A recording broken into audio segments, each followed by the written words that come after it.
जय हिंद। सबको नमस्कार, प्रणाम। कैसे हैं आप लोग? सब ठीक ठाक? मैं उम्मीद करता हूँ कि सब ठीक ही होंगे। आज मैं एक विशेष टॉपिक की बात करूँगा। हमने जब स्टार्ट किया था संविधान, तब आपको बताया था कि संविधान एक किताब है ना? एक किताब में बहुत चैप्टर होते हैं जिसको हमने भाग कहा था, है ना? बहुत सारे टॉपिक होते हैं जिसको हमने अनुच्छेद कहा था, याद होगा। तो हमने चैप्टर फर्स्ट की बात किया था, यानी कि भाग फर्स्ट की बात किया था। भाग फर्स्ट में हमने पढ़ा था अनुच्छेद 1 से 4 तक हमने देखा था ना। आज हम लोग देखेंगे अनुच्छेद 5 से 11 तक देखेंगे, यानी कि आज हम लोग देखेंगे चैप्टर 2 भाग 2। हमने भाग 2 देखना आज मुझे, अनुच्छेद 5 से 11, ठीक है। इसमें हम लोग बात करेंगे नागरिकता के, जिसको कहते हैं सिटीजनशिप। अब सिटीजनशिप क्या होती है भाई, सबको पता होनी चाहिए। और नहीं पता है तो अभी समझेंगे कि सिटीजनशिप क्या होती है। सिटीजनशिप बहुत ही बहुत बहुत बहुत किसी देश में रहने के लिए बहुत आवश्यक होता है ना। सबको पता होनी चाहिए, आप किसी देश के सिटीजन नहीं हैं तो आपको वैसा भेदभाव, ठीक है, ऐसा महसूस नहीं होगा जैसे उस देश के नागरिक के साथ, उस देश के नागरिक जैसा महसूस करेंगे वैसा आप उस देश पे जाके महसूस नहीं कीजिएगा, ठीक है।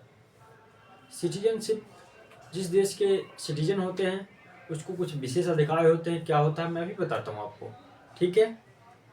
तो इससे तबीयत ठीक नहीं है तो आवाज़ का थोड़ा सा ये इशू होगा, कम आवाज़ आएगी, कोई बात नहीं, इतना जाएगी कि आप सुन पाएंगे, ठीक है। देखिए, फर्स्ट हम देखेंगे सिटीजन क्या होता है।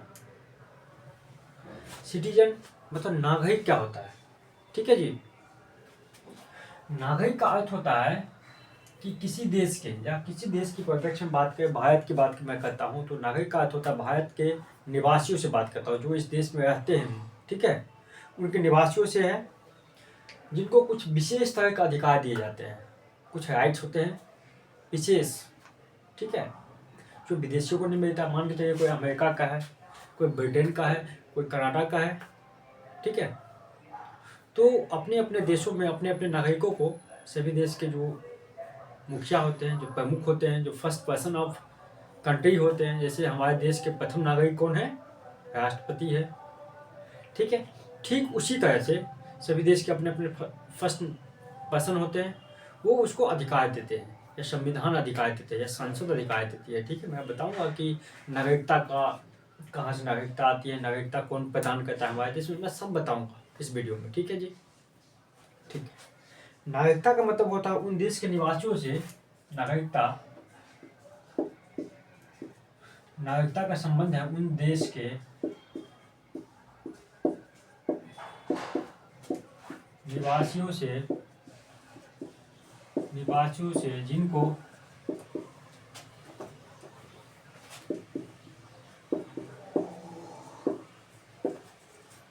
कुछ विशेष अधिकार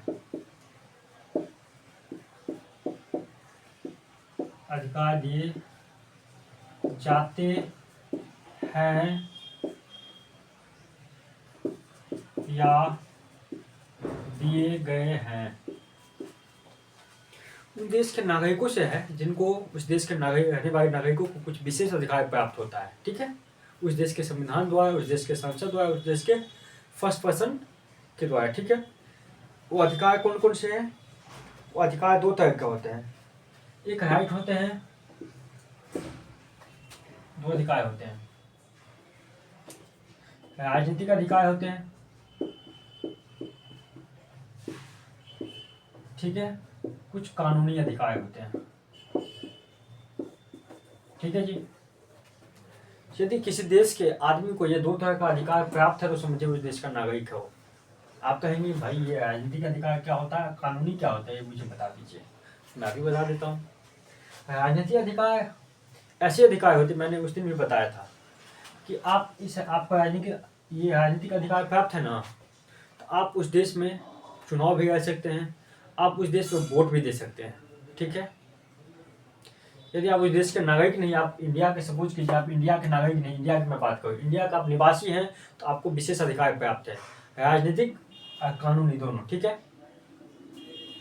इस अधिकार के लिए आप सुप्रीम कोर्ट तक जा सकते हैं, बट सीधे नहीं जा सकते, बताऊंगा कैसे जा सकते हैं, ठीक है। कानून में कुछ कानून, नियम कानून के तहत आपको राजनीतिक अधिकार आपको है ना, तो आप भारत में कोई भी चुनाव लड़ सकते हैं, राष्ट्रपति का ये भी चुनाव लड़ सकते हैं, प्रधानमंत्री है ना, लोकसभा, राज्यसभा, ठीक है, विधान परिषद, विधानसभा, मुखिया, सरपंच, वार्ड सदस्य, सभी तरह के चुनाव में आप पार्टिसिपेट कर सकते हैं, सभी को आप वोट दे सकते हैं। आपके अधिकार, यदि आपकी एज यदि 21 वर्ष है तो आप वोट दे सकते हैं, सॉरी 18 वर्ष है तो आप वोट दे सकते हैं, माफी चाहता हूँ।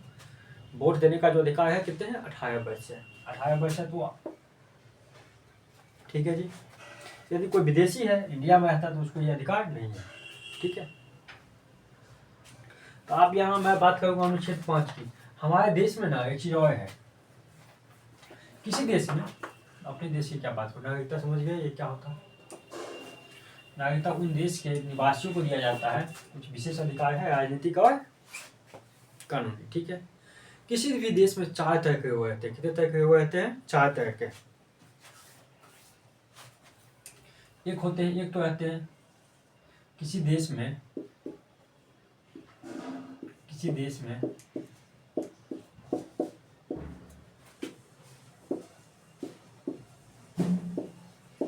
4 तरह के लोग रहते हैं, ठीक है जी। अब ये कौन कौन से लोग हैं मैं बताता हूँ अभी। 4 तरह के कौन से लोग होते हैं। फर्स्ट तो नागरिक हो गया, नागरिक। दूसरा क्या हो गया, दूसरा एक है विदेशी, एक होता है शरणार्थी,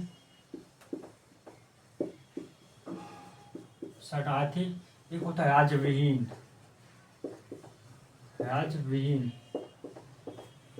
सभी देश में मैक्सिमम होते हैं ऐसे लोग, ठीक है। कुछ कुछ एक्सेप्शन भी हो सकते हैं, ऐसा नहीं कि एक्सेप्शन नहीं होता।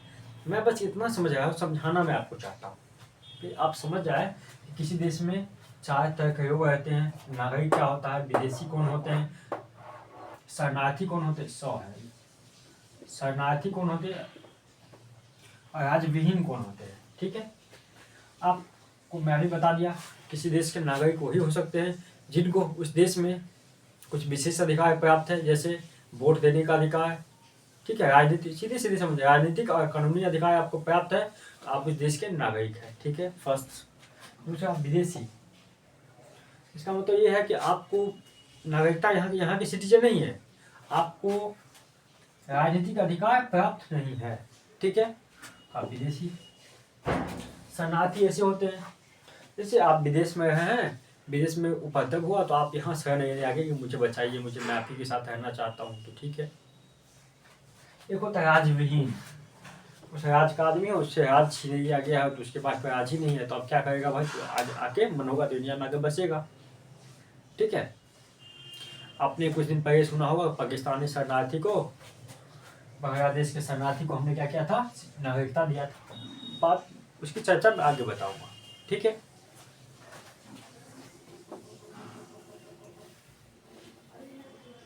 अब इसकी चर्चा क्या है, अनुच्छेद, इसकी चर्चा हम लोग देखते हैं अनुच्छेद कितने से, 5 से 11 में, ठीक है जी। 5 से अनुच्छेद कितने में, 5 से 11 में देखेंगे। इसके बाद अनुच्छेद 5 क्या कहता है वो भी देखेंगे भाई, अभी देखेंगे। या आप यहाँ अनुच्छेद की बात करें, अनुच्छेद 5 क्या कहता है, अनुच्छेद को अंग्रेजी में कहते हैं आर्टिकल, कहते हैं आर्टिकल 5, ठीक है जी। ब्रैकेट नहीं होगा, ऐसे होगा अनुच्छेद 5। अनुच्छेद 5 एक बहुत बड़ा क्वेश्चन करता है। अनुच्छेद 5 कहता है कि 26 जनवरी 1950 को, 26 जनवरी 1950 को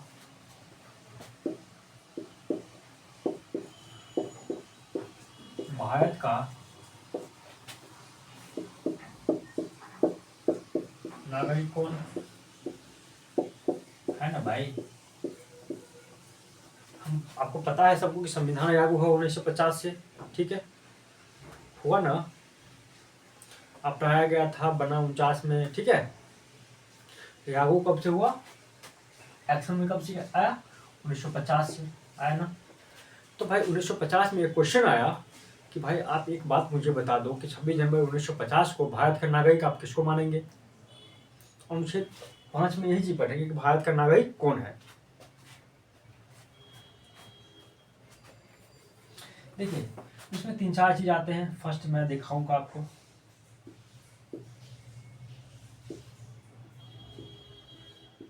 ठीक है, जिनका जन्म, पहला चीज जिनका जन्म, इसे कैसे ऐसे मत करो। फर्स्ट बात क्या कहता है, जिनका जन्म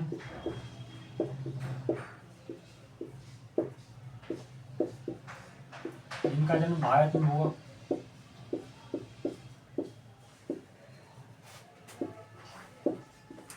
भारत में हुआ भाई, जिनका जन्म भारत में हुआ हो तो यहाँ के नागरिक तो है ही, है ना।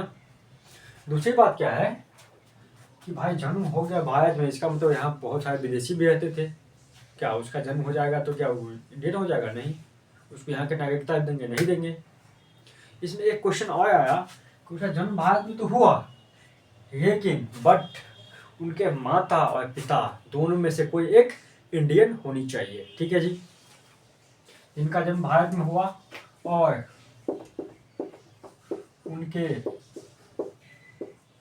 माता या उनके क्या बच्चे के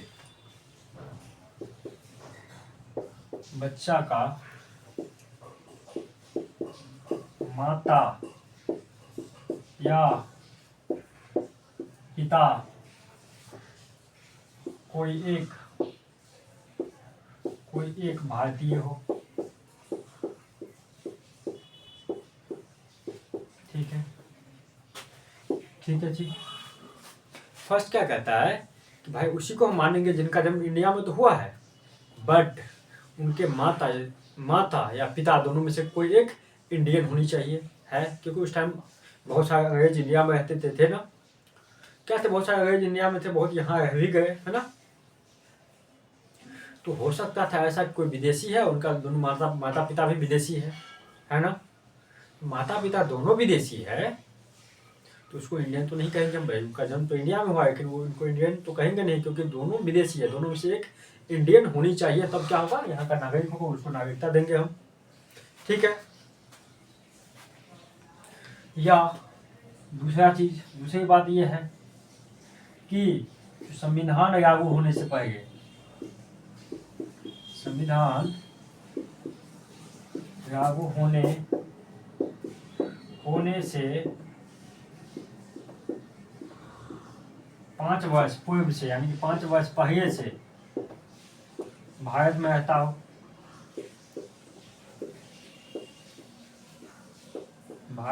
हो, उसको नागरिकता देंगे। ऐसा भी हो तो जब 1950 में संविधान लागू हुआ, यानी कि उससे 5 वर्ष पहले से कोई भारत में आदमी रहता है तो उसको हम नागरिकता दे देंगे, एकदम इजी में दे देंगे, कोई इसमें एफर्ट नहीं है, ठीक है।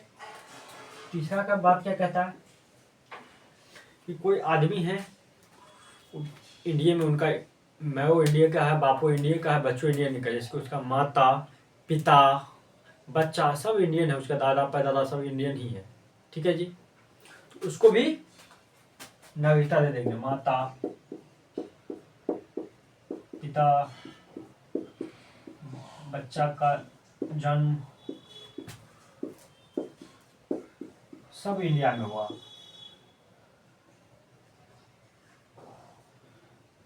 माता भी होना चाहिए इंडियन, पिता भी इंडियन होनी चाहिए, माता भारतीय है, पिता भारतीय है, बच्चा भारत में जन्म हुआ है, उनके दादाजी भारतीय हैं, तो उसको इजी में क्या दे देंगे हम, नागरिकता दे देंगे, ठीक है। बस इतना ही कहता है। फर्स्ट कहता है कि देखिए अनुच्छेद 5 कहता है, पूछता है अनुच्छेद 5 कि भाई आप भारत के नागरिक किसको मानोगे, नागरिकता किसको दोगे, बताओ मुझे आप।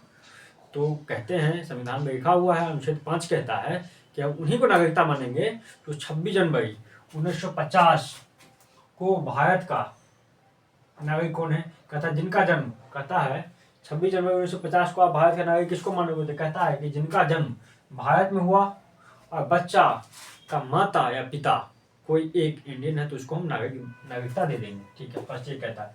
दूसरा कहता है संविधान लागू होने से 5 वर्ष पहले से यदि कोई इंडिया में रहता है तो उसको भी नागरिकता दे देंगे। तीसरा कहता है माता पिता दादा दादी बच्चा सब इंडिया में ही है, इंडिया में ही पैदा हुआ है तो उसको क्या इसी में नागरिकता दे देंगे। ठीक है जी, यहाँ तक कोई डाउट नहीं। आप पढ़ोगे ना, कोई अदर बुक पढ़ोगे ना तो एक ही में दिया हुआ है, बस इतना दे दिया है, कहानी खत्म। लेकिन मैं इतना नहीं देता। देखिए इसको, आप वन डे किसी भी एग्जाम में बैठोगे ना तो किसी भी तरह की कोई समस्या नहीं आएगी, मैं डंके की चोट पे कहता हूँ। ठीक है, आप बैठो पढ़ो, यदि नहीं समझ में आए ना फिर बताना। हो सकती है वॉइस इशू हो सकती है, वो दूसरी चीज़ है। आप बताओगे धीरे धीरे, आप सबों का सपोर्ट रहा तो सब कुछ हो जाएंगी। बोर्ड भी चेंज हो जाएगा, कैमरा भी आ जाएंगे, है ना, सब कुछ हो जाएगा। ठीक है, अनुच्छेद 5 की ये बात है।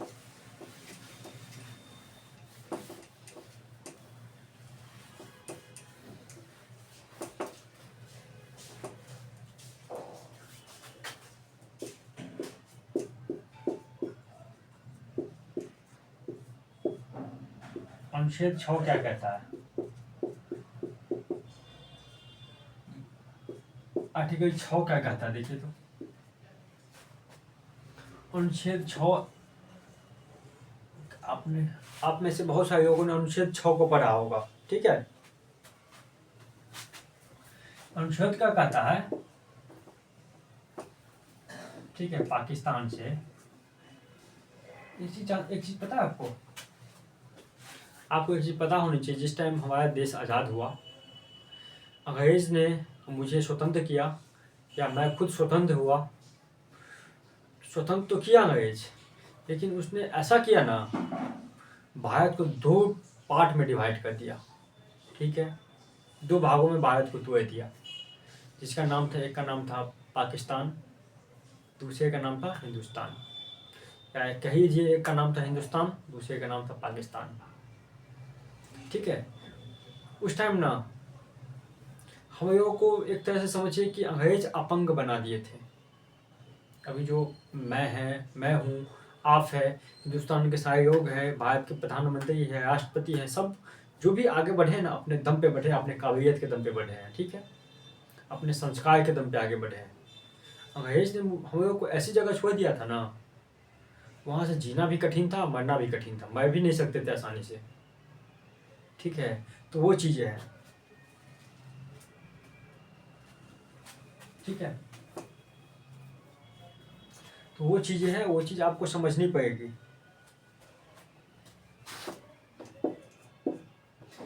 ठीक है, अनुच्छेद 6 की बात करते हैं। अनुच्छेद 6 कहता है कि पाकिस्तान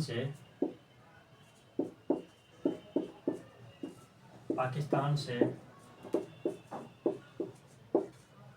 भारत आने वाले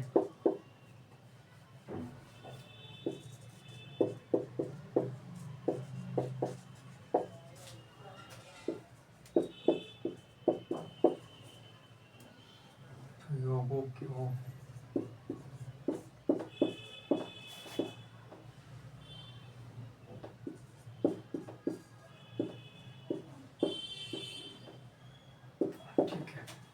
अनुच्छेद 6 कहता है कि उस टाइम देखे होंगे जब आज़ाद हुआ तो पाकिस्तान हिंदुस्तान ऐसा बांटा गया ना, किसी का खेत रह गया इंडिया में तो घर चल गया कहाँ, पाकिस्तान में। किसी का, ठीक है, घर रह गया इंडिया में तो खेत चल गया पाकिस्तान में। किसी का दुकान रह गया भारत में, ठीक है, उसका गोडाउन चल गया पाकिस्तान में। ऐसा करके बांटा था उसने। ठीक है, तो उसमें क्या हो, कुछ वहाँ हो गए, इधर से उधर होने का बहुत उस टाइम ये हुआ। कुछ लोग यहाँ के वहाँ भी गए, वहाँ के यहाँ भी आए। कहा जाता है उस टाइम, उसको अनुच्छेद 6 कहता है कि पाकिस्तान से जो लोग पाकिस्तान चले गए थे आज़ादी के टाइम में, पाकिस्तान से भारत आने वाले लोगों को नागरिकता की बात करता है ये अनुच्छेद 6। बस किताब में इतना ही देखने को मिलेगा, मैं आपको इससे आगे भी बताऊंगा। कहता है कि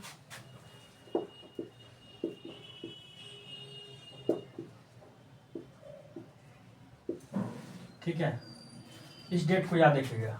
यदि कोई आदमी पाकिस्तान से भारत इस डेट से पहले आ गया ना, इस डेट से पहले आया तो उसको नागरिकता दिया गया। ठीक है जी।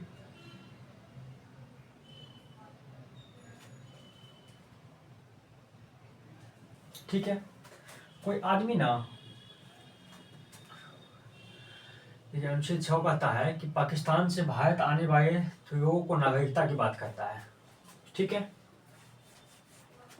तो वो नागरिकता कैसा भाई, तो कहा जाता है कि एक डेट है 19 जुलाई 1948, कहता है ना इस डेट से पहले जो भी आदमी पाकिस्तान से भारत आ गया उसकी दादा दादी नाना नानी माँ पापा कोई भी एक, ठीक है, कोई भी एक इंडियन है ना, तो उसको नागरिकता इजी में आसानी से दिया गया।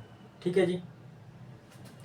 ठीक है, अनुच्छेद 6 कहता है कि पाकिस्तान से भारत आने वाले लोगों को नागरिकता की बात करता है अनुच्छेद 6।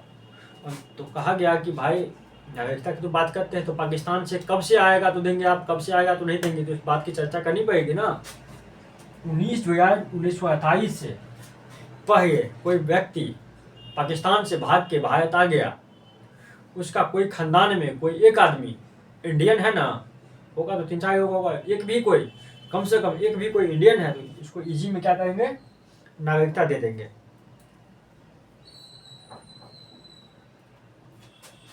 ठीक है, अब एक चीज और बात है कि कहेंगे कि भाई आप ही वो क्वेश्चन पूछेंगे कि इस डेट के बाद कोई आएगा तो क्या उसको नहीं देंगे क्या, तो मैंने कहूंगा बिल्कुल देंगे, लेकिन देंगे इसके साथ एक कंडीशन है। कंडीशन क्या है, यदि 19 के बाद, इसके पहले यदि कोई आ गया इससे पहले तो उसको आसानी से दे देंगे। इसके बाद यदि कोई आएगा ना तो उसको ये चेक करेंगे कि उसका दादा दादी नाना नानी कोई एक इंडियन है कि नहीं है, एक इंडियन है तो उसको नागरिकता तो देंगे, लेकिन उसमें एक नियम लगा देंगे कि भाई आपको परमिट नियम लगा देंगे। परमिट नियम कहेंगे भाई आपको 6 महीना परमिट नियम लगा देंगे, कहेंगे आप 6 महीना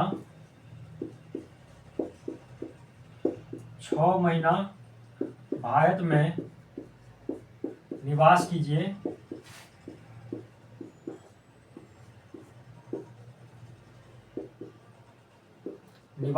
तब नागरिकता मिलेगा।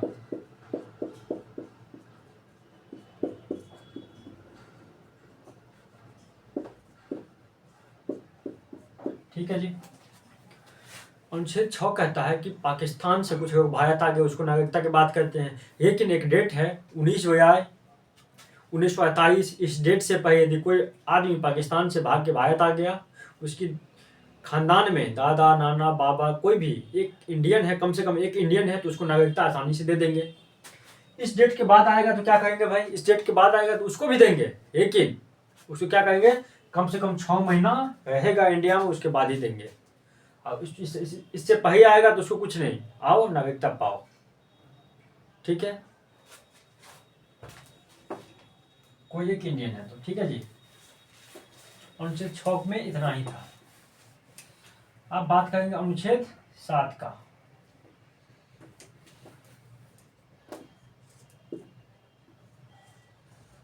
अनुच्छेद 7 की बात करेंगे। अनुच्छेद 7 कहता है कि भारत से पाकिस्तान जाने वाले लोगों की नागरिकता।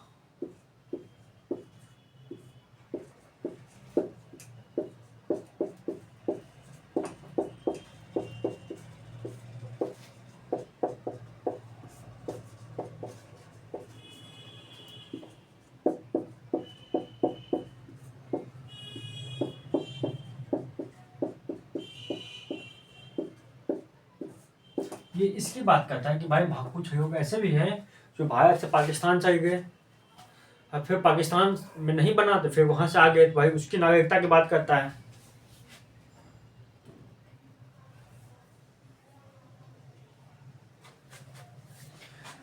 इसमें एक डेट आता है,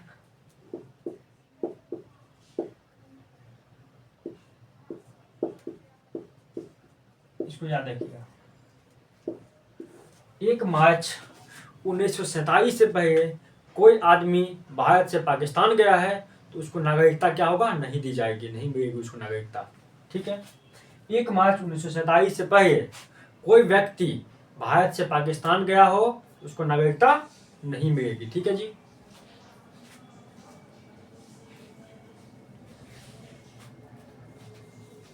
ठीक है,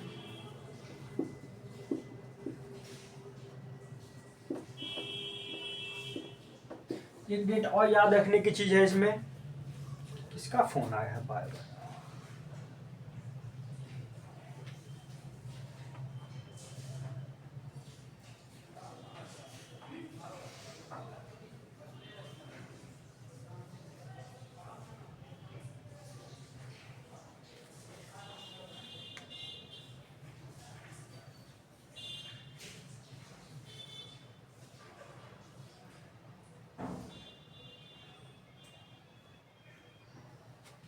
अच्छा, हो गया जी।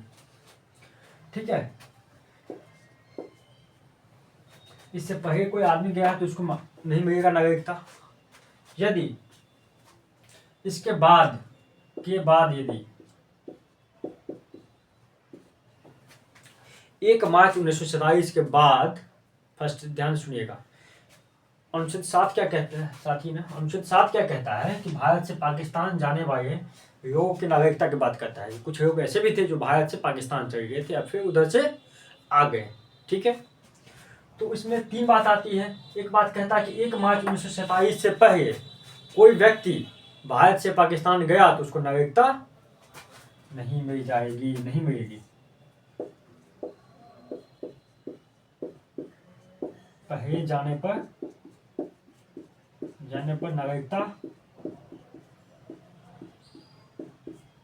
नागरिकता नहीं। 1 मार्च 1947 से पहले कोई आदमी भारत गया तो उसको नागरिकता नहीं मिलेगी। ठीक है, 1 मार्च 1947 के बाद कोई आदमी भारत से पाकिस्तान गया, ठीक है, और 19 जुलाई 1927 के बीच में आ गया, वो इससे पहले आ गया तो उसको नागरिकता दे देंगे। ठीक है जी। ठीक है, इससे पहले आगे, इस डेट से पहले आ गया तो उसको नागरिकता दे देंगे।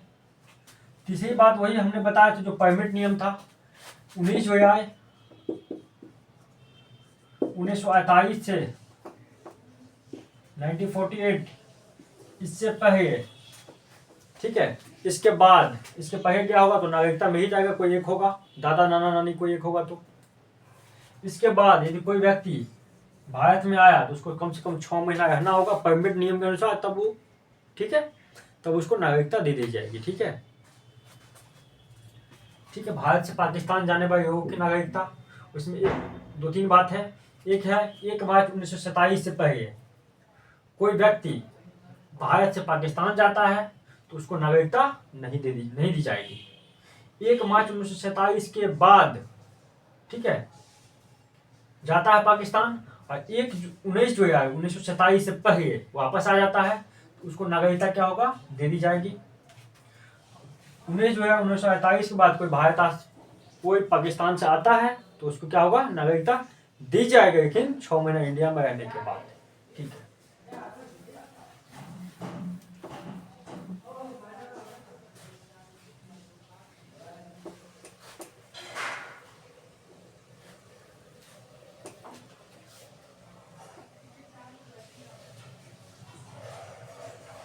अब मैं बात करूँ अनुच्छेद 8 क्या कहता है।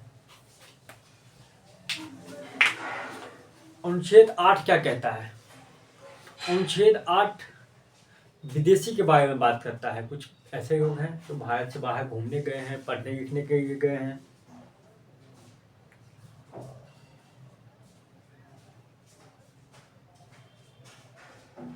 ठीक है, कोई आदमी भारत से बाहर गया है, विदेश गया है पढ़ने के लिए, ठीक है, उसका, या वो घूमने गया है, ठीक है, कोई आदमी घूमने गया है विदेश, मान लीजिए ये मोहन है,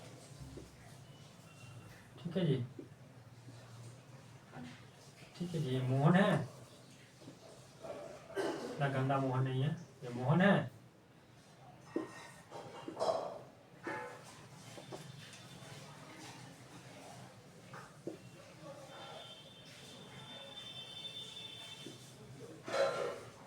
ठीक है।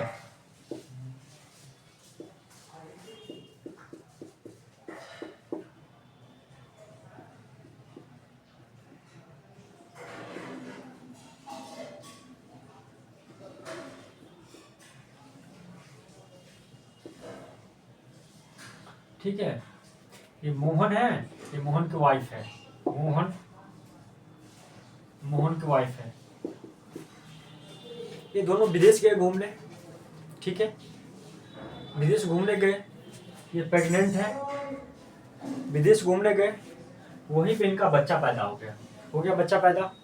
भाई ये विदेशी तो नहीं होगा, नहीं होगा। क्यों नहीं विदेशी होगा? क्योंकि दोनों में से मोहन भी इंडियन है, ये भी इंडियन है।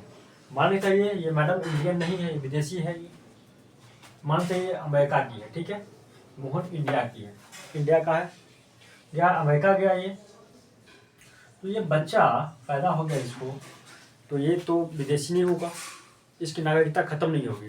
वो बच्चा पर डिपेंड करता है कि इंडिया का नागरिकता लेगा या अमेरिका का।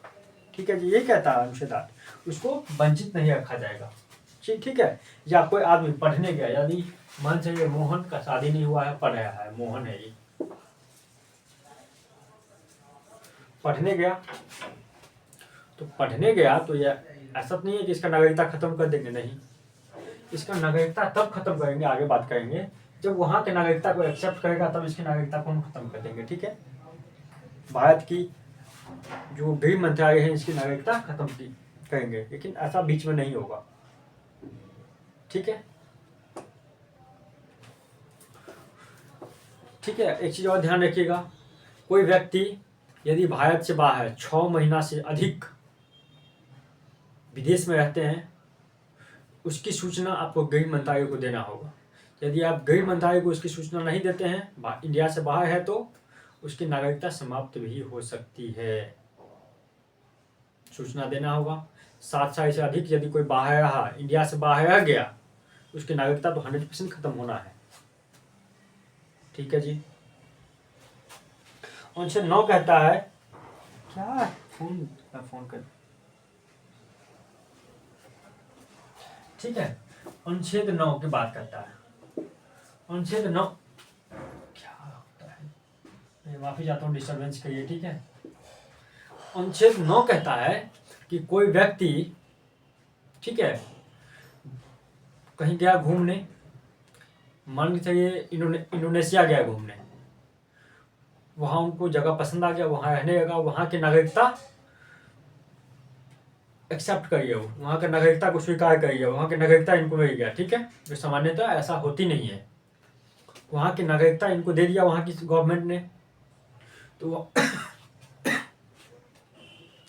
वहां की नागरिकता जो ही ये छुएगा, एक्सेप्ट करेगा, इंडिया की नागरिकता इसको क्या हो जाएगा, खत्म। अनुच्छेद 9 कहता है कि व्यक्ति, कोई भी इंसान, भारत का व्यक्ति विदेश की नागरिकता जो ही एक्सेप्ट करेगा, इंडिया का तो ही खत्म हो जाएगा। बस इतना ही कहता है। विदेशी नागरिकता ग्रहण करने पर भारतीय नागरिकता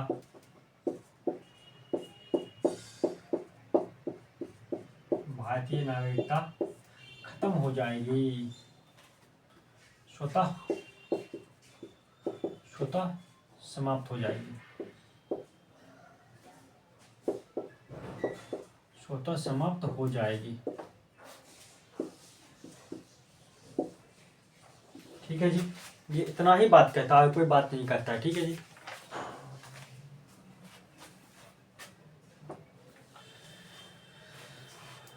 ठीक है,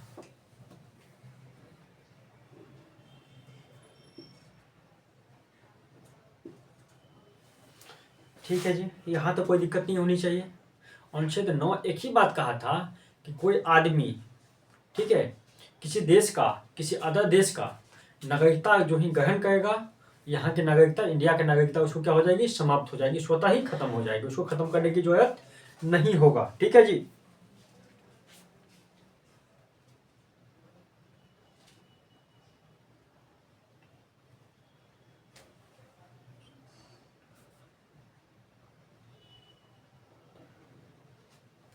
ठीक है।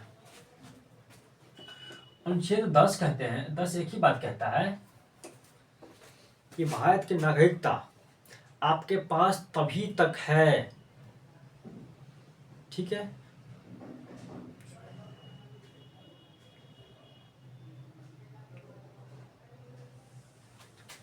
कहता है कि अनुच्छेद 5, अनुच्छेद 5, 6, 7, 8, 9, ये आपका जो अधिकार है ना, article 5, article 6, article 7, article 8, article 9, ये आपके अधिकार तभी तक है जब तक संसद आपको परमिशन देती है। संसद ने इसमें कोई हस्तक्षेप किया, कोई इसको फेरबदल किया, कोई इसमें संशोधन किया, तो वो आपकी उसके अकॉर्डिंग चेंज हो जाएगा। ये आपका अधिकार परमानेंट नहीं है, ठीक है। संसद जब चाहेगी तब चेंज कर देगी, जब चाहेगी तब नहीं कर सकती, उसके लिए भी बहुमत की आवश्यकता होती है ना। संसद आदेश देगी गृह मंत्रालय को कि आप ऐसे कीजिए, तो गृह मंत्रालय इसको चेंज कर देंगे, ठीक है। ये इतना ही बात कहता है, ठीक है। अनुच्छेद 10 कहता है, अनुच्छेद 10 कहता है कि article 5, article 6, article 7, article 8, article 9 आपके पास तभी तक है जब तक संसद चाहती है, जब तक संसद चाहेगी, ठीक है। संसद का मन होगा कि आज नागरिकता ये कर दे, कुछ संशोधन कर दे, कुछ चेंज कर दे, कुछ ऐड कर दे, तो वो कर सकती है। ये नहीं कहेंगे कि मेरा तो ये तो जन्मसिद्ध अधिकार है, इसको नहीं छोड़ेंगे। संसद जैसा कहेंगे वैसा करना पड़ेगा। संसद कहेंगे नहीं, संसद कानून बनाएंगे, ठीक है जी, उस कानून को पालन करना पड़ेगा, ठीक है। अनुच्छेद 11 कहती है,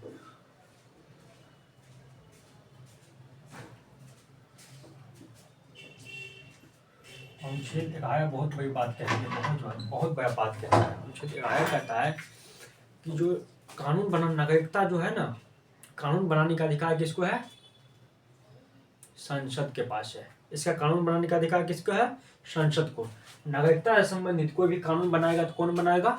संसद बनाएगी। इसको लागू के करवाएगा, ठीक है, संसद करेगी। इसको लागू के करेगा गृह मंत्री, इसमें करेंगे, गृह मंत्रालय इसका काम करते हैं।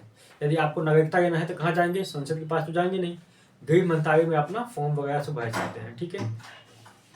एक कहानी और यहाँ से उठती है कि चीजें जब होती है ना,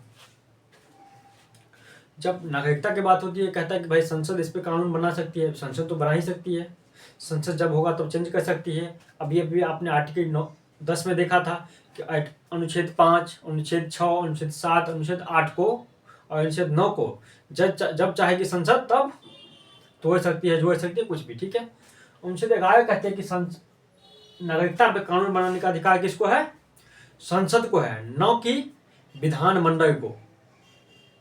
विधानमंडल आपको मैं बताया था क्या होता है।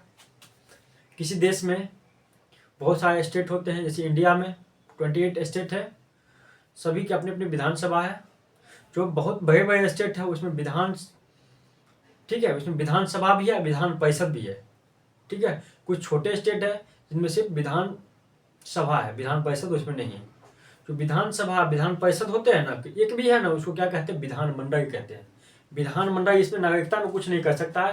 कानून कौन बनाएगा? संसद बनाएगा, और नागरिकता के देगी? गृह मंत्रालय देगा, ठीक है। गृह मंत्रालय, होम मिनिस्ट्री देंगे आपको, ठीक है। होम मिनिस्टर के अंदर में ही आते हैं ये नागरिकता वाला काम, ठीक है।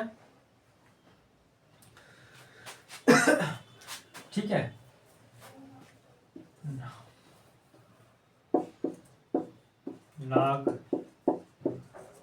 नागरिकता संबंधी कानून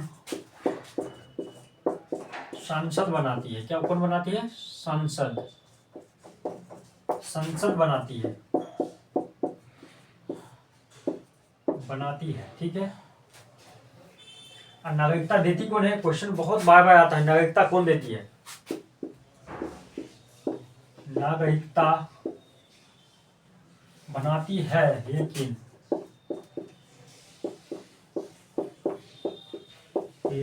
नागरिकता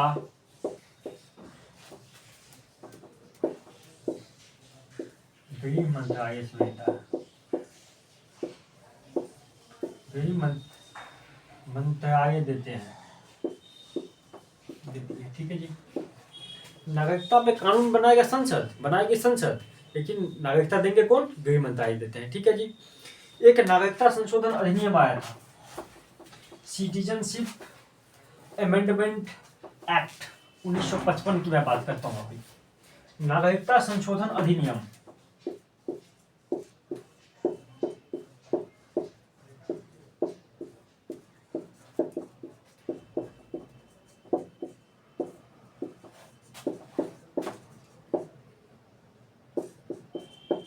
अधिनियम 1955। राइटिंग में मत जाइएगा, कंटेंट देखिएगा भाई। सिटीजनशिप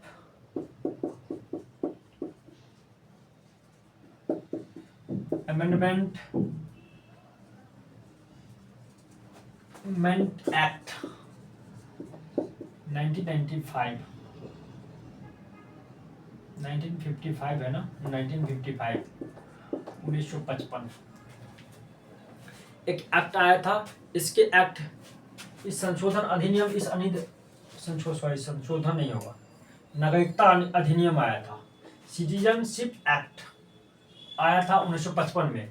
इस एक्ट के, ठीक है, इस एक्ट के अंतर्गत दिए गए हैं कि इसमें भाई आदमी को नागरिकता कैसे मिलेगा, कितने तरह से मिलेगा, नागरिकता कैसे खत्म की जाएगी, कितने तरह से खत्म हो जाएगी, ठीक है। नागरिकता में संशोधन कब कब हुआ है, तो मैं आपको बता दूं कि नागरिकता में जो संशोधन हुआ है, संसद कब कब संशोधन की है, नागरिकता में संशोधन की है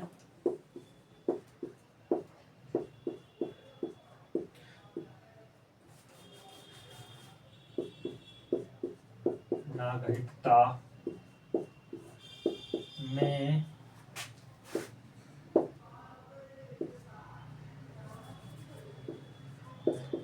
अभी तक संसद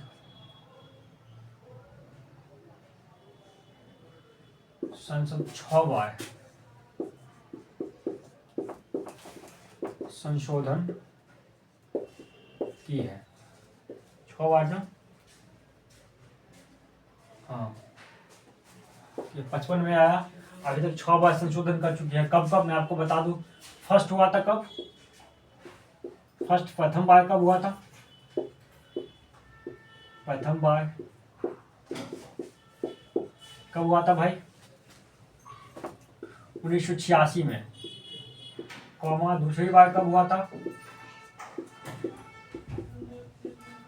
ठीक है, दूसरी बार हुआ था भाई 1992 में। तीसरी बार हुआ था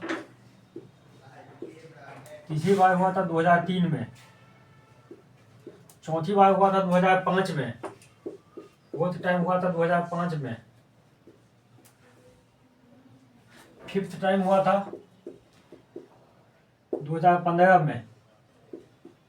सिक्स्थ टाइम हुआ था 2019 में।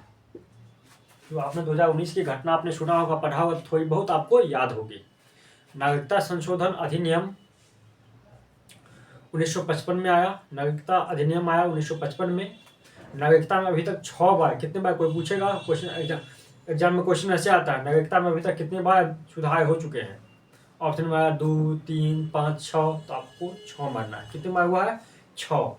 कब कब हुआ है?